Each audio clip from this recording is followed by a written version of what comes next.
Hola a todos, bienvenidos a otro video de Sinfonía Interior. Estamos aquí con mi compañera Inés. Hola. Y con Mario Carpintero, uno de los pioneros al hablar de ansiedad dentro de la música y en especial música clásica, ¿es verdad, no? El año pasado, Mario y su compañera María empezaron una serie de podcasts en donde hablaban sobre la ansiedad con diferentes profesionales e incursionaban dentro de ese tema que hasta ahora y sigue siendo bastante tabú durante la música.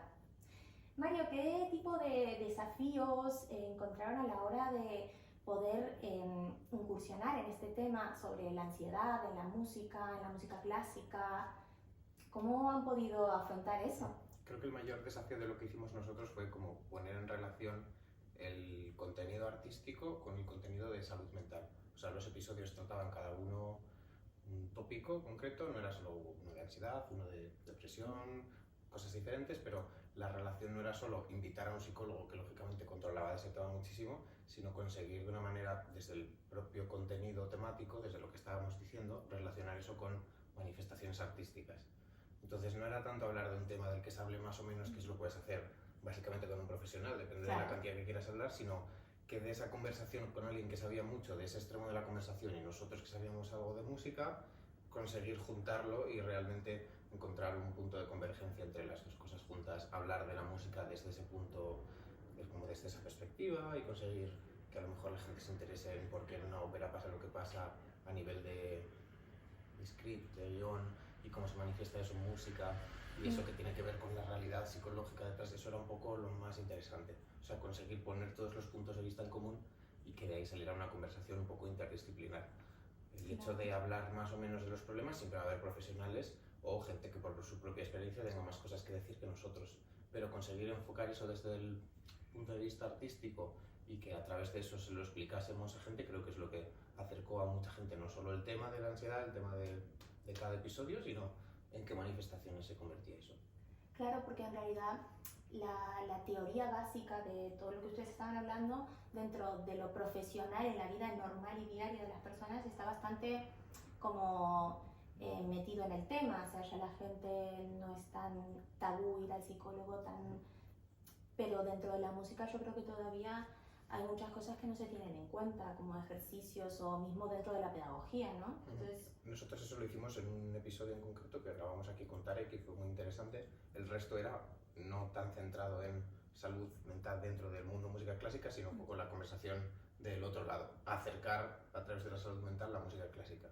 Pero sí que es verdad que, o sea, en un mundo que tiene como tantos elementos de análisis a nivel físico, a nivel organización, a nivel coaching, hay mucha gente que tiene trabajos y emocional también. Claro, dedicados muy específicamente a saber organizar lo difícil. Es verdad que la salud mental hasta hace poco, pues quizás no se hablaba mucho y en las carreras de gente muy gorda siempre era algo que no te enterabas del todo si alguien se había lesionado o no podía tocar, de repente alguien desaparecía de una temporada 2 años y no estaba concierto, todo eso lleva pasando siempre, pero... Y eso que es un tema tabú que no se habla casi en la música clásica, hasta al final se habla más en los deportes como el tenis o el fútbol. Sí, totalmente. Sí. Es un tipo de conversación que en el deporte se tiene muy claramente y una lesión es una lesión y se aborda desde el lado físico y desde el lado mental también y que en nuestro caso se está empezando a poner encima del tablero de manera clara y sobre todo es algo que no tendría que ocurrir esa conversación cuando ya ha ocurrido algo, cuando ya ha habido un problema digamos, en pasado, sino que a lo mejor es algo que se podría incluir en la formación, para que todo el mundo tenga herramientas para gestionarlo en tiempo real antes de que pase, no cuando ya está hecho. Claro, bueno, ¿no? es algo un poco que también el problema es que o sea, va de la mano con la personalidad y cada uno como artista tiene su propia manera de relacionarse con eso. Entonces, si eres deportista pasa exactamente igual, pero a lo mejor está más separada la parte personal de lo que haces dentro de que no esté nada separada. Pero en nuestro caso no es solo que esté más o menos separada, sino que si no va junta no tienes nada de lo que hablar.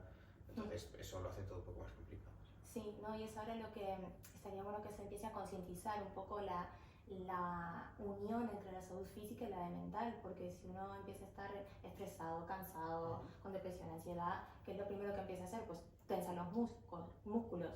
Y si tensamos los músculos, empezamos a tocar, empiezan a haber lesiones, empieza a dolerte un hombro, o a lo mejor no rendís de la manera que sí podés hacerlo. Sí, claro, pero no solo eso, sino que a lo mejor aunque todo físicamente esté bien, lo que tú estás contando se ve resentido de X forma o acabas haciendo las cosas por obligación, o sea, hay muchas variantes. Lo importante de todo eso acaba siendo que todo el mundo tenga unas herramientas propias para saber relacionarse consigo mismo a nivel estudio, a nivel proyectos, a nivel qué está haciendo cada uno. Exacto.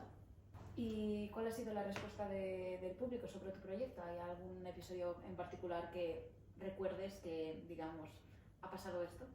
O sea, nosotros fuimos como los primeros sorprendidos porque nosotros grabamos los episodios, digamos, sin pretensión ninguna, casi todos los episodios se grabaron a la vez y luego fue como muy curioso ver qué reels de lo que salía y se viralizaban, cómo cambia una conversación que tú has tenido en persona cuando de repente ves una pregunta y respuesta convertida en un vídeo de 10 segundos. Todo eso fue como, nos sorprendió mucho realmente.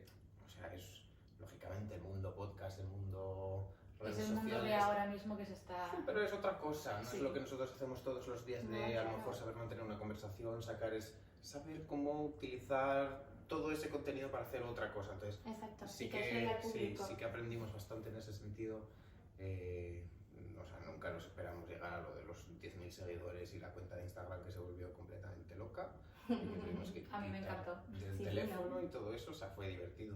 Sobre todo también ver el target de público que acababa siendo, o sea, que acababa estando interesado en eso, que casi siempre eran mujeres jóvenes hablaban español, X países latinoamericanos como relacionados con, entonces como que también vas viendo que la gente que se dedica a hacer contenido de redes sabe muy bien lo que está diciendo cómo, pero para quién, muy especialmente. Claro. Entonces eso también te hace que si tú profesionalizas un proyecto de este tipo mucho, tenga cierta reciprocidad, digamos. Entonces sí. Y así como episodios recuerdo mucho, o sea, con bastante cariño el que hicimos sobre adicción, porque me cayó muy bien la invitada, porque además era la asesora que tuvimos una psicóloga asesora para todo el proyecto, para preparar los guiones de los episodios, tener preguntas interesantes que no fueran ABC de cada topic que se nos ocurriera. Entonces preparábamos esas preguntas guionizadas con un profesional, que era ella, y hicimos ese episodio de edición con ella y me pareció como el episodio que mejor funciona a nivel de conversación, todo sale fluido, los temas que sabíamos que íbamos a llevar preparados como que tenían mucho que ver entre sí, más cómodos estuvimos, más funcionó lo que te decía antes de que tuviera sentido la conversación entre un profesional que sabe mucho del tema y nosotros que sabemos de la música, y de repente de eso salía realmente una cosa diferente que no podríamos contar nosotros solos hablando entre músicos, digamos, o ellos hablando entre psicólogos. Entonces ese episodio me pareció que funcionaba muy bien, el de adicción. Bueno, Muy pues bien. enhorabuena.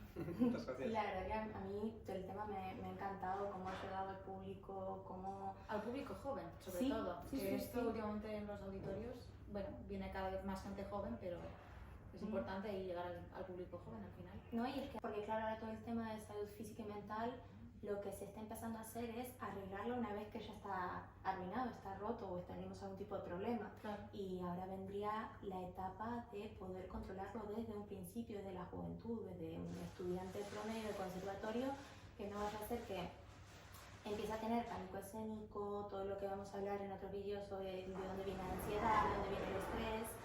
La verdad que también desde mi experiencia propia, se me hubiesen enseñado muchas otras cosas cuando empezaba a ponerme un poco más profesional y tal, en los primeros años de estudio, hoy estaría mejor. Ya prepararles desde el principio físicamente para que no tengan ningún problema y mentalmente para lo que les venga en un futuro, audiciones, conciertos o todo lo que se plantee. Exacto. Pues gracias Mario por venir a nuestro proyecto de Sinfonía Interior, ha sido un placer tenerte y conversar contigo.